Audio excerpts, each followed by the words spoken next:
أعوذ بالله من الشيطان الرجيم بسم الله الرحمن الرحيم وصلى الله على محمد وعلى آله الطيبين الطاهرين الذين أذهب الله عنهم الرجس وطهرهم تطهيرا اللهم صل على محمد وآل محمد ولعنة الدائمة الباقية على أعدائهم ومنكر فضائلهم وغاصب حقوقهم أجمعين من يوم عداوتهم إلى قيام يوم الدين أما بعد يا عباد الله أوصيكم ونفسي بتقوى الله فإن التقوى خير الزاد وبها المعاد وتنفع يوم لا ينفع فيه مال ولا بنون إلا من أتى الله بقلب سليم وصلى الله على محمد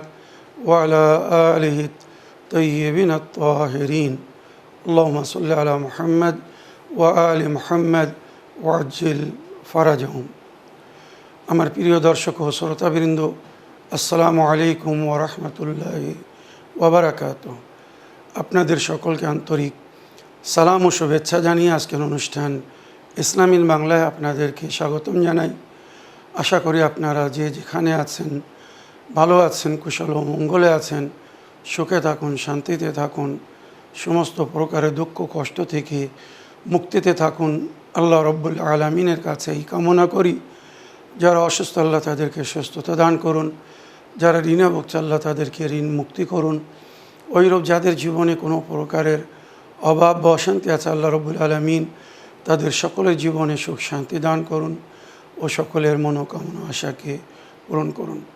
আমাদের সকলকে সৎ পথে চলার, অসৎ পথ থেকে দূরে থাকার এবং এক অপরকে সৎ উপদেশ দেওয়ার তৌফিক দান করুন। আমরা যেন সত্য বা হক জিনিসকে জেনে শুনে মেনে তার উপরে আমাল করে সেটা অন্যদের সামনে তুলে ধরতে পারি বা সকলের কাছে পৌঁছে দিতে পারি। আল্লাহ রব্বুল আলামিন আমাদেরকে সেই মনোবল ও নেক তৌফিক দান করুন। আমিন ইয়া রাব্বাল আলামিন। এই দোয়ার সঙ্গে আজকের পর্ব শুরু করতে চলেছি।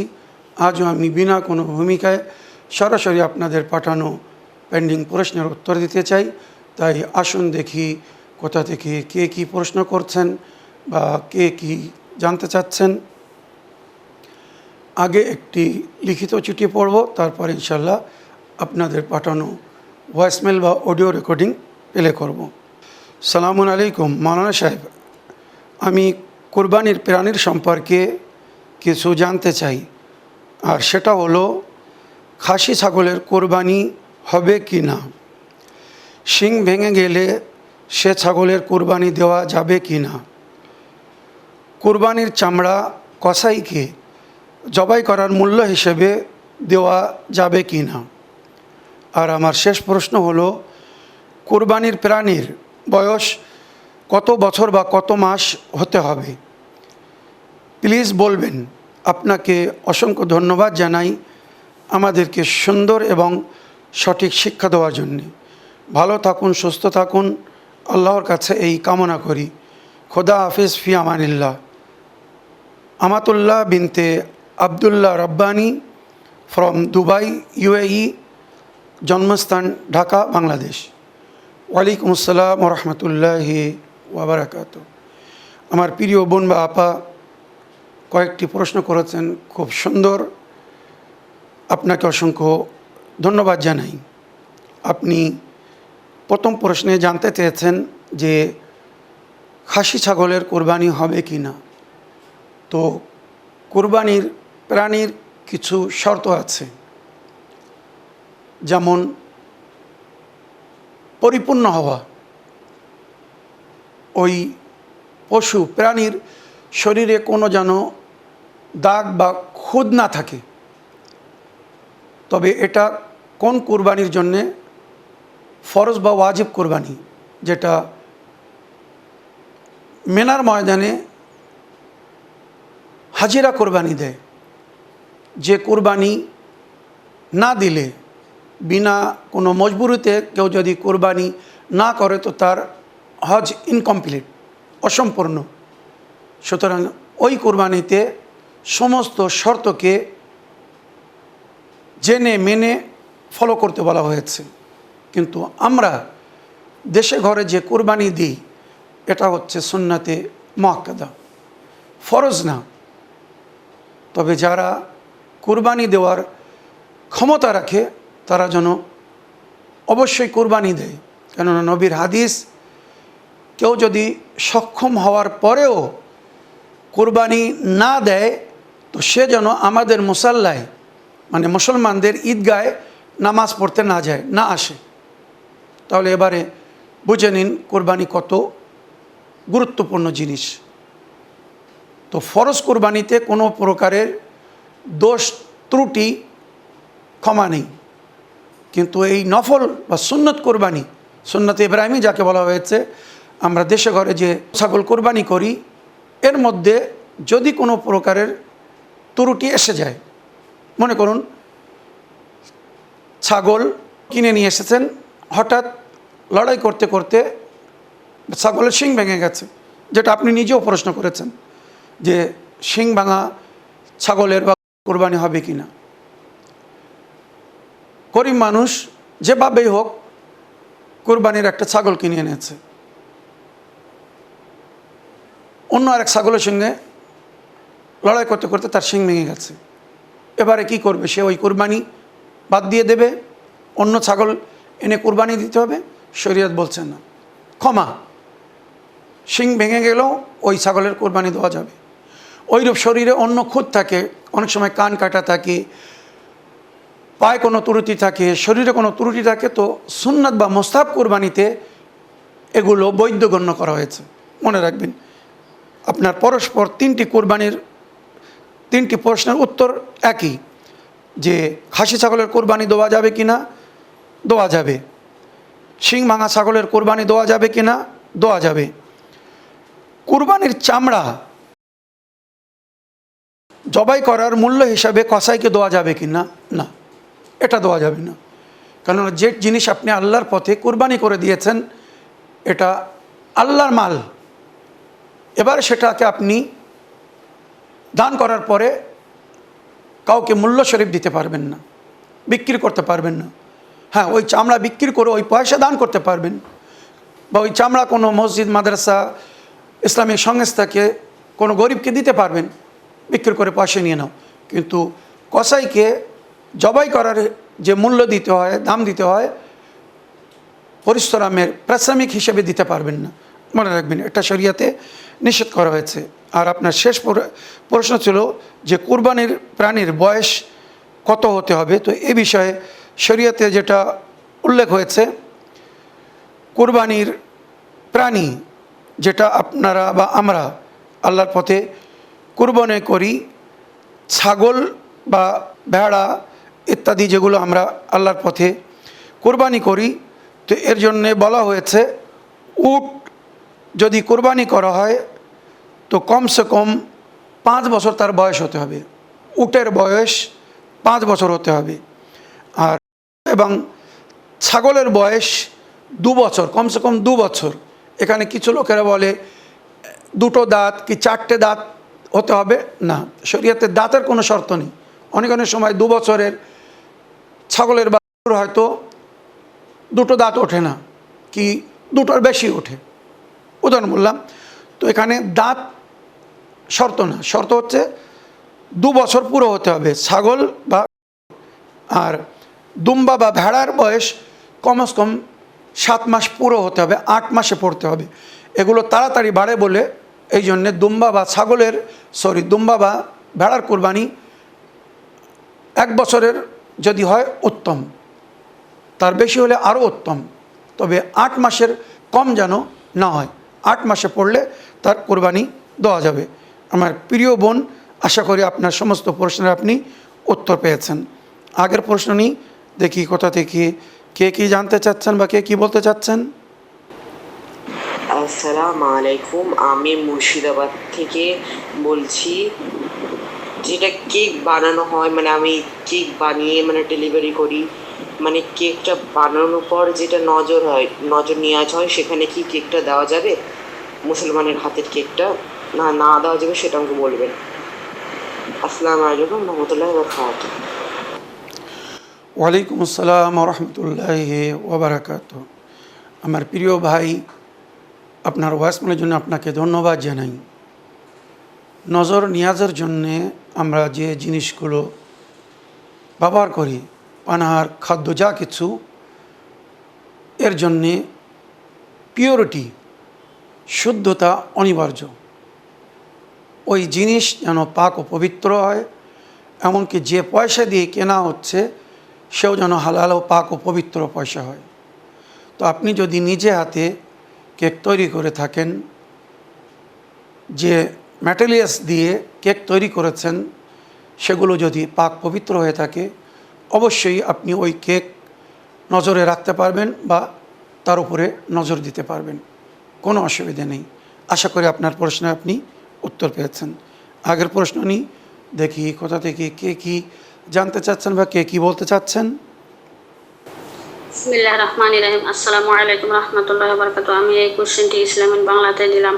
হুজুর সাহেব, ইয়া জাল জালালি ওয়াল ইকরাম পরে পানিতে পড়ে যে বাড়িতে সিট দিই, তো এখন ভাবছি যে ইয়া জাল জালালি ওয়াল ইকরাম পানিতে পড়ে খাওয়া যাবে কি না, আর কতবার পরে খাবো হুজুর সাহেব জানাবেন। আসসালামু আলাইকুম রহমতুল্লাহি ওয়া বারাকাতুহু। ওয়ালাইকুম আসসালাম রহমতুল্লাহি ওয়া বারাকাতুহু। আমার প্রিয় বোন, আপনার ওয়াসমেলের জন্য আপনাকে ধন্যবাদ জানাই। ইয়া জাল জালালি ওয়াল ইকরাম, এই জিকিরের অনেক গুণগান আছে, অনেক লাভ আছে, যেগুলো আমি এর আগে কয়েকবার বয়ান করেছি। আশা করি আপনি শুনেছেন। এবার আপনার প্রশ্ন ছিল এটা পড়ে পানিতে দম করে আপনি পান করতে পারবেন কি না। অবশ্যই পারবেন, নিঃসন্দেহে। শরীরের অনেক রোগ থেকে হয়তো মুক্তি পাবেন বা শারীরিক সুস্থতা মেনটেন করার জন্যে যখনই পানি পান করবেন, সূরা আলহামদ এবং ইয়া জাল জালালি ওয়াল ইকরাম যদি 7 বার পড়ে পানিতে দম করে ওই পানি পান করেন, তো ওই পানি হয়তো ওষুধের কাজ করবে, অনেক রোগ থেকে মুক্তিদান করবে। বা যদি কোনো রোগ না থাকে তো শরীরকে সুস্থ, স্বাস্থ্য এবং আরও পুষ্টি করবে, মজবুত করবে। আশা করি আপনার প্রশ্নের আপনি উত্তর পেয়েছেন। আগের অডিও নিই, দেখি কোথা থেকে কে কি বলতে চাচ্ছেন। আসসালামু আলাইকুম। মৌলানা শেখ মুর্শিদাবাদ থেকে আমি রেজিনা বলছি। ইসলামিক বাংলায় একটি প্রশ্ন রাখছি, আশা করি আপনি ভালো আছেন। মৌলানা শেখ, আমি যেদিন থেকে জান্নাতের চাবি বইটা পেয়েছি, বইটা পেয়ে আমি খুব ধন্য মনে, খুব ভালো লাগে, মানে গোনা পড়তে খুব সুন্দর লাগে। মৌলানা শেখ, আমি এই বইটা পেয়েছি শরীর চাচার কারণে পেয়েছি, মানুষটা যেন ভালো থাকে, সুস্থ থাকে। মৌলানা শেখ, মাগফিরাতের নামাজ পড়ি আমি শুক্রবারের দিন, তো মাগফিরাতের নামাজটা তো পড়ি, তাই আর কি ফজিলত আপনি একটু দয়া করে বলবেন। আসসালামু আলাইকুম। ওয়ালাইকুম আসসালাম রহমতুল্লাহি ওয়া বারাকাতুহু। ওয়ালাইকুম আসসালাম রহমতুল্লাহি ওয়া বারাকাতুহু। আমার প্রিয় বোন, আপনার ভয়েসমেলের জন্যে এবং জান্নাতের চাবি বইটি পেয়ে খুব উপকৃত হয়েছেন, লাভবান হয়েছেন। ওটা দেখে হয়তো সমস্ত আমাল করছেন। আল্লাহর কাছে আপনার মঙ্গল কামনা করি। খুব খুশি হলাম। এই বইটি অতি গুরুত্বপূর্ণ বই, যেটি আপনাদের সুবিধার জন্যে ছাপানো হয়েছে বা প্রিন্ট করা হয়েছে। দৈনিক জীবনের, প্রতিদিনের বা সাপ্তাহিক, মাসিক বা বার্ষিক সমস্ত আমাল, দোয়া, নামাজ, জিয়ারাত সব কিছুর মধ্যে দোয়া আছে। আমার মনে হয় এই বইটি যদি কারোর কাছে বা কারোর বাড়ি থাকে তো অন্য কোনো বইয়ের হয়তো প্রয়োজন হবে না নামাজ, দোয়া বা আমাল করার জন্যে। সরাসরি আপনারা এই বইটি হাবিবুল্লাহ খান সাহেব, তাফাজুল মল্লিক সাহেব, আলী রেজা সাহেব বা মুক্তার হোসেন, এনাদের কাছ থেকে নিতে পারেন। বাংলাদেশের দর্শকবৃন্দরা শাহবাজ ভাইয়ের সঙ্গে যোগাযোগ করে বইটা সংগ্রহ করতে পারেন। আর যদি অসুবিধা হয় তো আপনারা এ বিষয়ে স্ক্রিনের উপরে আমাদের যে সমস্ত সহযোগী বা সহকর্মীদের নম্বর দেওয়া হচ্ছে, এনাদের সঙ্গে যোগাযোগ করুন আর জিজ্ঞাসা করুন কার কাছে কত কপি আছে।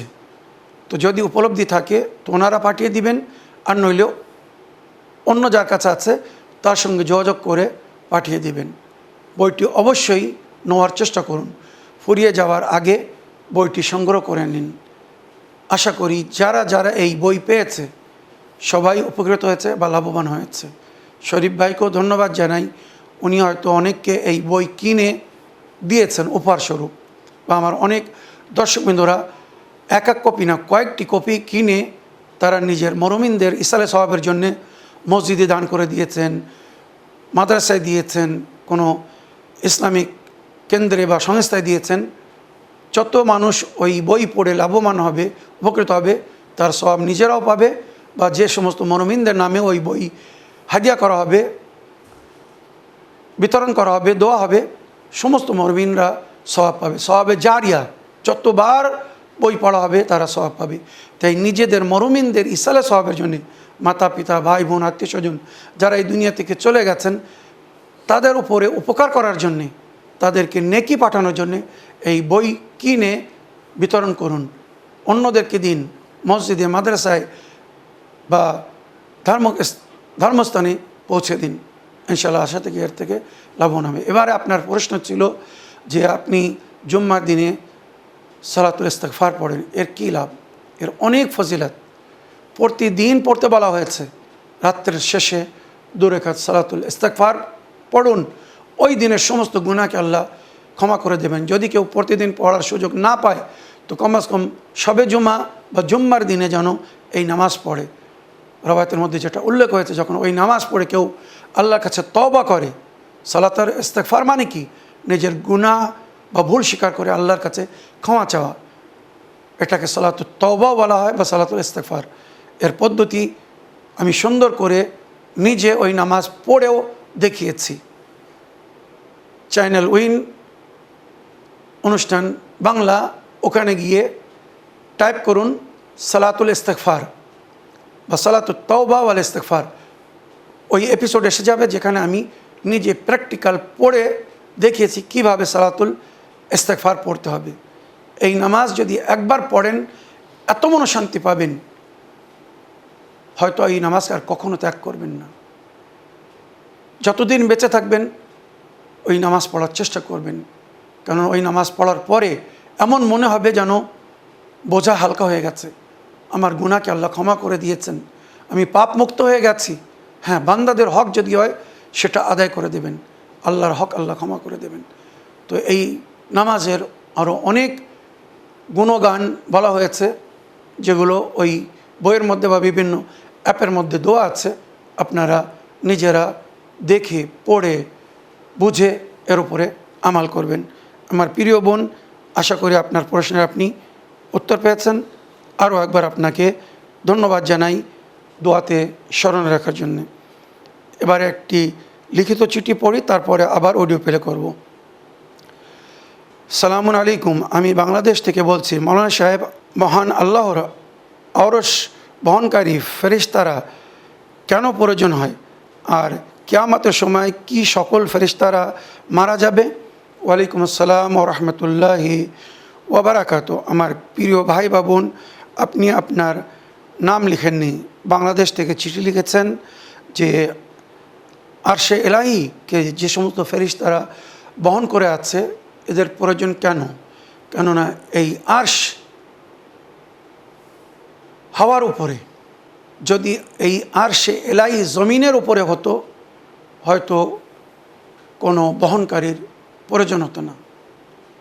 একটি উদাহরণ দিই, উড়োজাহাজ, হাওয়াই জাহাজ, হেলিকপ্টার ইত্যাদি যখন জমিনের উপরে চলে তখন কি ওই ইঞ্জিন বা ওই ডানা বা পাখার প্রয়োজন হয়? যার উপরে নির্ভর করে ওই হেলিকপ্টার হাওয়ায় উড়তে থাকে, হাওয়াই জাহাজ হাওয়ার উপরে চলতে থাকে।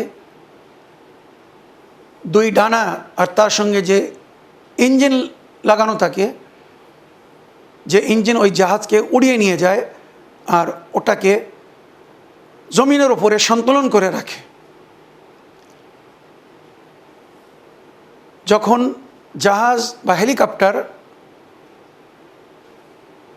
রানওয়েতে থাকে, ওড়ার আগে কিন্তু ওই ইঞ্জিনের বা ওই ডানার পাখার প্রয়োজন হয় না। ওড়ার সময় যখন জমিনের উপরে এসে যায়, তখন ওই পাখা না ঘুরলে ওই হেলিকপ্টার আর উপরে থাকতে পারবে না, বা প্লেনের ওই ডানার ইঞ্জিন যদি কাজ না করে প্লেন পড়ে যাবে। তো ওই রূপ আরশে ইলাহিকে এই জমিনের উপরে গ্যালাক্সিতে নিয়ন্ত্রণ করে রাখার জন্যে আল্লাহ নিজের ফেরেশতাদেরকে দায়িত্ব দিয়েছেন। এর আরও অনেক ব্যাখ্যা করা হয়েছে, আমি শুধু একটা কথা বলছি যে আরশে ইলাহি হাওয়ার উপরে, কোনো জমিনের উপরে, মাটির উপরে না। এর যদি ব্যাখ্যা করতে চাই আরও অনেক ব্যাখ্যা হতে পারে, অতি সংক্ষিপ্তে। তাই আল্লাহ নিজের ফেরেশতাদেরকে দায়িত্ব দিয়েছেন আরশে ইলাহিকে অটল বা মজবুত করে ধরে রাখার জন্য।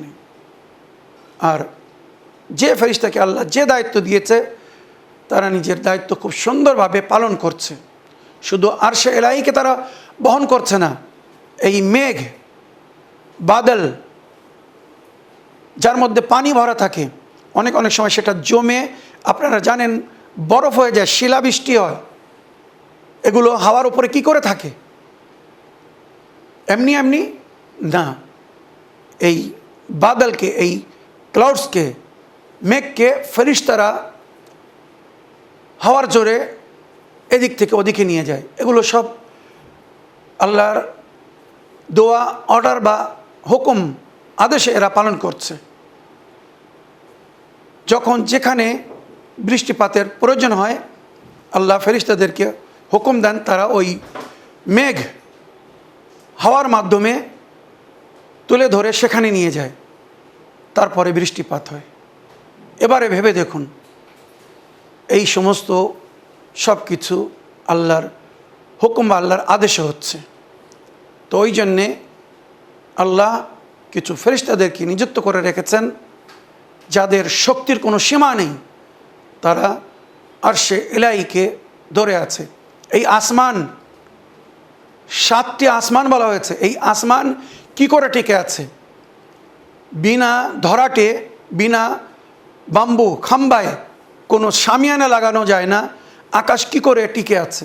আল্লাহর ফেরেশতারা ধরে আছে। মনে রাখবেন, এগুলো অনেক বিস্তারিত কথা, অতি সংক্ষিপ্তে বললাম। এবারে আপনার কথা হচ্ছে যে ফেরেশতারা কিয়ামতের দিনে কি মারা যাবে? রওয়ায়াত হিসেবে কিছু ফেরেশতারা যারা আল্লাহর হুকুমে বেঁচে থাকবে, বাকি সব মারা যাবে। এমনকি এক সময় আসবে মালাকুল মউত, যে সবার রূহ কবজ করে সে বেঁচে থাকবে, সেও আল্লাহর হুকুমে মারা যাবে যখন ইসরাফিল বাঁশরি বাজাবে। সুতরাং আল্লাহর হুকুমের উপরে সব কিছু নির্ভর করে। কুন ফায়াকুনের মালিক তিনি, যাকে বাঁচিয়ে রাখবেন সে বেঁচে থাকবে, আর যাকে মরার হুকুম দিবেন সে মারা যাবে। কুল্লু শাইইন ফান ইল্লা ওয়াজহুল্লাহ। আশা করি আপনার প্রশ্নের আপনি উত্তর পেয়েছেন। আগের অডিও নিই, দেখি কোথা থেকে কে কি বলতে চাচ্ছেন। আসসালামু আলাইকুম, আমি সিয়াবুর রহমান মল্লিক বলছি, কুষ্টি দক্ষিণ 24 পরগনা থেকে। আশা করি আপনি ভালো আছেন। আজ ইসলামিক বাংলায় আমি জানতে চাই, ফেরেশতা কারা এবং তাদের আমরা দেখতে পাই না কেন? এটা আপনি আমাকে জানাবেন। ভালো থাকুন, সুস্থ থাকুন, খোদা হাফেজ, ফি আমানিল্লাহ। ওয়ালাইকুম আসসালাম রহমতুল্লাহি ওবরাকাত। আমার প্রিয় সোনামণি, ফেরেশতারা এক ধরনের নুরানি মখলুক, যাদেরকে আমরা দেখতে পাই না। শুধু ফেরেশতা না, এই পৃথিবীতে, এই বিশ্ব জগতে মানুষ ছাড়া আরও 6 প্রকারের সৃষ্টি বা মখলুক আমাদের সঙ্গে এই দুনিয়ায় বসবাস করছে, যাদেরকে আমরা দেখতে পাই না, কিন্তু তারা আছে। আর এটা সবাই জানে, সবাই মানে। এর মধ্যে ফেরেশতা এমন এক সৃষ্টি বা মখলুক যারা কখনো কারোর ক্ষতি করে না। বাকি মখলুক যারা এই দুনিয়ায়, এই বিশ্বজগতে আমাদের সঙ্গে বসবাস করছে, তারা যদি আমাদেরকে ভালোবাসে, পছন্দ করে, আমাদের বন্ধু হয়ে যায়, তো আমাদের ক্ষতি করে না, লাভ দেয়। আর যদি আমাদের দুশমন হয়ে যায় তখন আমাদেরকে ক্ষতি করে। যেমন জিন দেখা যায় না, কিন্তু তারা আছে। আর জিনের সংখ্যা মানুষের চেয়ে অনেক বেশি। এরা বন্ধু হয়ে গেলে উপকার করে, আর দুশমন হয়ে গেলে ক্ষতি করার চেষ্টা করে। খান্নাস, নাসনাস, শায়াতিন, ইফরিত, সব জিকির মজুদ আছে। হামজাত, কোরআনে জিকির মজুদ আছে। তো এই সমস্ত মখলুকাত কিন্তু আমরা দেখি না। হাওয়া আপনি দেখতে পান না, কিন্তু আমরা জানি, মানি। কেন? হাওয়া যখন চলে তার একটা প্রভাব পড়ে, আমাদের শরীরকে শীতল করে, ঠান্ডা করে, অনুভব করি। গাছপালা পাতা নড়ে, বুঝতে পারি। কারেন্ট খুব বাস্তব একটা উদাহরণ। কারেন্ট তারের মধ্যে দেখা যায় না। বাল্ব, লাইট, টিউবলাইট হোক, যে কোনো প্রকারের লাইট হোক, লাইট জ্বললে আমরা বুঝতে পারি যে কারেন্ট আছে। ওই নূরকে, আলোকে দেখে আমরা একটা বিশ্বাস রাখি যে তারের মধ্যে কারেন্ট আছে। যদি কারেন্ট না থাকতো তো এই লাইট জ্বলতো না, পাখা চলতো না, এসি চলতো না। কিন্তু কারেন্টকে আমরা দেখতে পাই না। কারেন্টের মাধ্যমে যেটা প্রকাশ হয় সেটা আমরা দেখছি। এসি চলছে, পাখা চলছে, লাইট জ্বলছে, এগুলো প্রমাণ যে কারেন্ট আছে।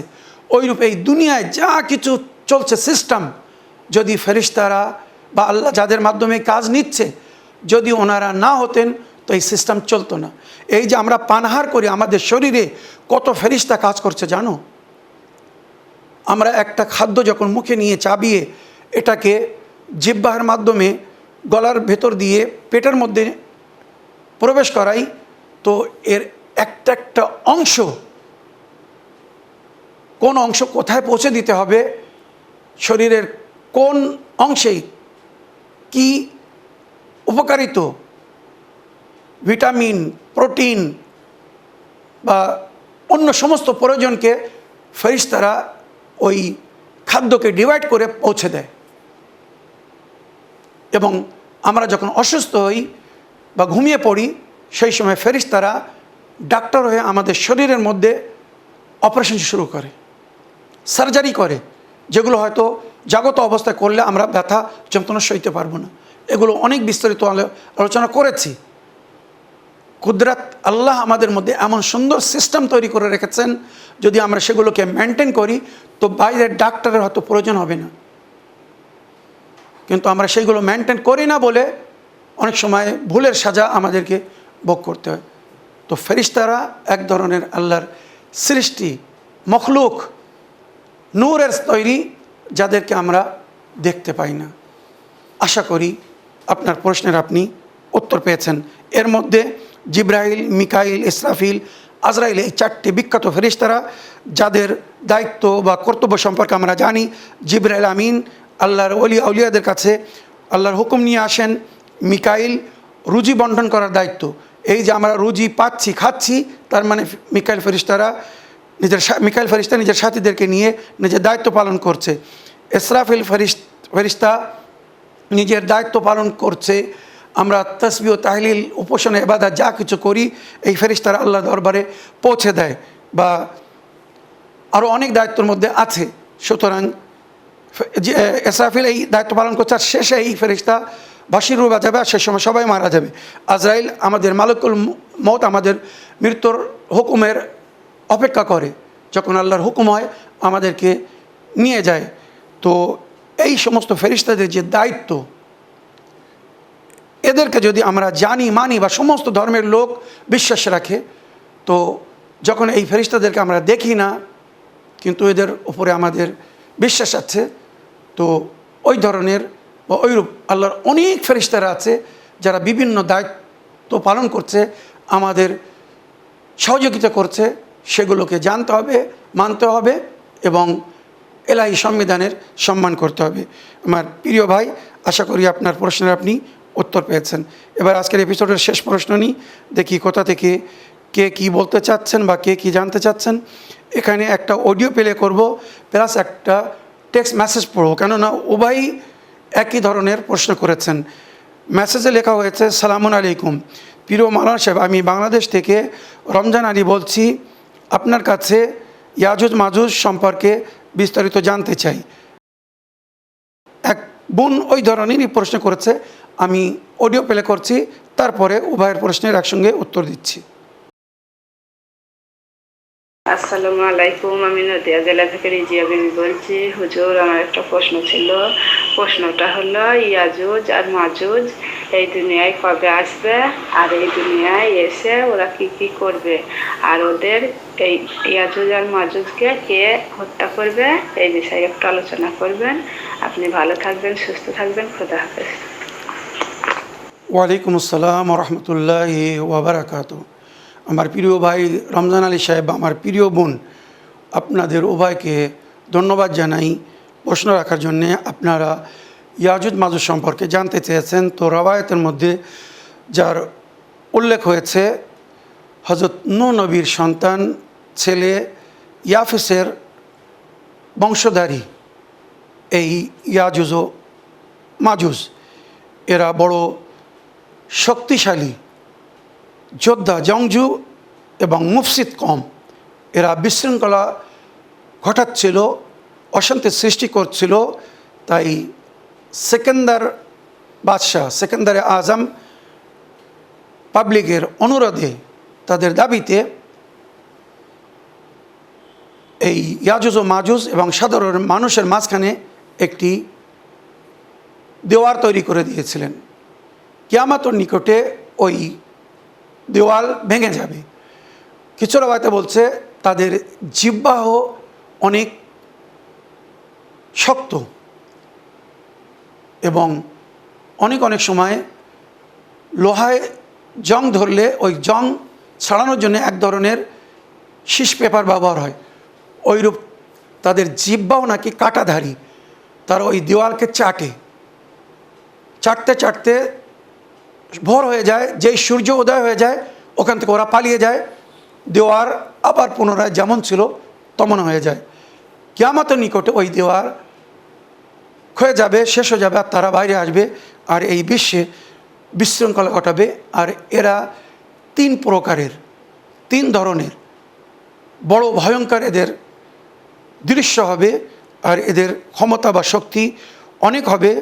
পুরো দুনিয়ায় এরা ফিতনা ফাসাদ ও বিশৃঙ্খলা ঘটাবে। তবে এদের মৃত্যুর সম্পর্কে বলা হয়েছে, এক রোগে এরা মারা যাবে, এক ধরনের জ্বর হবে, এদের পুরো শরীরকে জ্বালিয়ে দেবে। আবার কিছু রাওয়ায়াতের মধ্যে উল্লেখ হয়েছে, ইমামে মেহেদী এবং ওনার সৈনিকের মাধ্যমে যেমন দাজ্জাল মারা যাবে, ওইরূপ ইয়াজুজ ও মাজুজ মারা যাবে। সুতরাং এদের সম্পর্কে কোরআনের বিভিন্ন আয়াতের মধ্যে বা তাফসিরের মধ্যে উল্লেখ হয়েছে। আমার আজ এপিসোডের সময় শেষ হয়ে গিয়েছে বলে এ বিষয়ে আরও বিস্তারিত বলার সময় পাচ্ছি না। ইনশাআল্লাহ এ বিষয়ে এর আগেও আমি কয়েকবার আলোচনা করেছি। বিশেষ একটা এপিসোডও আছে ইয়াজুজ মাজুজ সম্পর্কে। আশা করি ওই এপিসোড দেখে বা শুনে ওর থেকে আপনারা লাভবান হবেন। এই বলে আমার আজকের বক্তব্য এখানে শেষ করলাম। ওয়া আখিরু দাওয়ানা আলহামদুলিল্লাহি রাব্বিল আলামিন। ওয়াসসালামু আলাইকুম ওয়া রাহমাতুল্লাহি ওয়া বারাকাতুহু।